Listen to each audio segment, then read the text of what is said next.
Hi everyone, as we count down to the end of the year and my crowdfunding campaign for my documentary Life Online, I didn't want to lose sight of my vlogger interviews. And today I'm able to give you both because today's interview is with a YouTuber by the name of ToadenK. Now, Toaden, also known as Scotty, is a Marine Corps vet. He's a video professional. He's an enthusiastic YouTuber, but he's also a generous contributor to Life Online.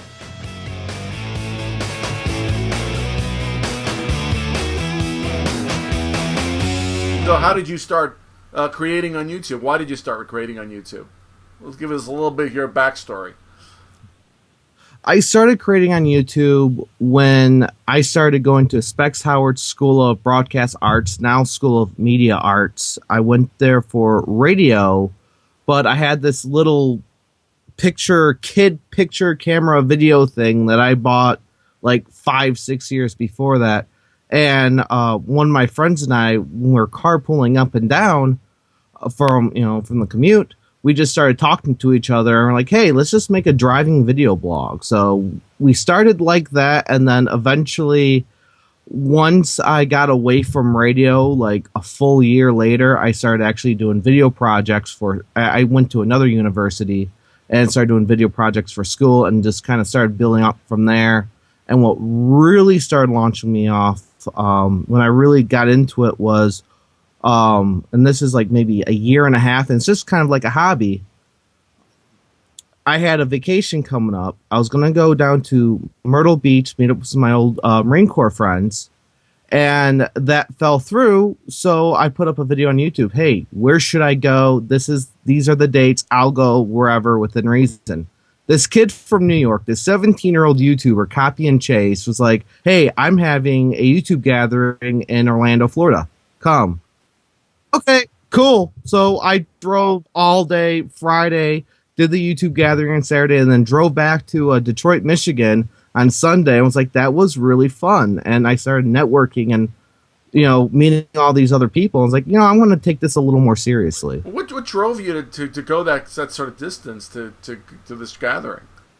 What else was I going to do? Now, when did you first become aware that all of this was happening on YouTube?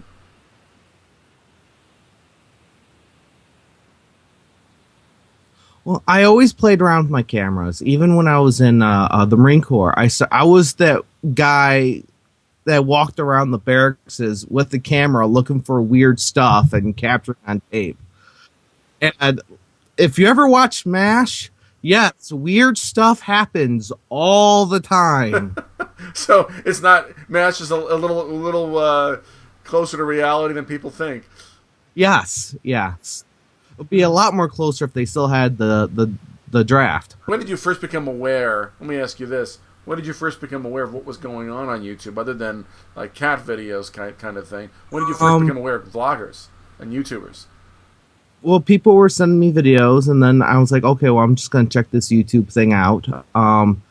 And at that point, I have yet to decide to go into broadcasting. I mean, it's something I always wanted to do, but I've yet to make that jump. And I was working a job I didn't like, 60 hours a week, coming home from a machine shop with metal in my eyes and stuff. And so I would sit down and relax and start watching YouTube, and I just started clicking around, and I would just find all sorts of little things, and, not just cat videos. I would just search for random words, or also, it was back when YouTube actually had the awesome feature of seeing what was newly uploaded. Just an open bin, what was just uploaded. And I used to go into that and start clicking around. Because I'm an old, I started playing on social media back in the days of LiveJournal and Open Diary. And I actually had a decent following on Open Diary, and that was how I got an audience. I just went to all these different journals that no one read and started commenting on them and following them. And I thought, hey, maybe YouTube works the same way, so I'm going to start doing that. Do you mostly express yourself on YouTube, or is it across several platforms? Across several platforms, because on my YouTube, I really don't get that personal. I find it a place to display work and for me to actually experiment because I make videos for a living. So instead of going out and and just doing this big professional thing or even a small professional thing, like, you know what? I feel like playing with this. I'm not going to worry about this so much or that so much. I'm just going to, I'm just going to yell at my roommate and ask him to help me out with the video real quick. Now, I mean, is there an overall sort of theme across all of your social media? Is there something in common with all of these various channels? Yes. I don't I mean only YouTube keep channels. I one, mean all I only keep one platforms. YouTube channel, but yeah, with Twitter and the Facebook, it's very. I like to. I wouldn't say I'm professional, but I do keep it in touch with broadcasting. I might say something weird, or I might do something that's just out of the ordinary. Because I like to refer to my channel as an experimental channel.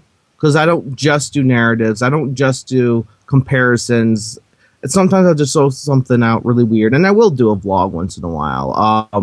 Especially if I don't know what, if I have a bunch of footage I'm putting together, I don't know what to say, so I might make a vlog out of that.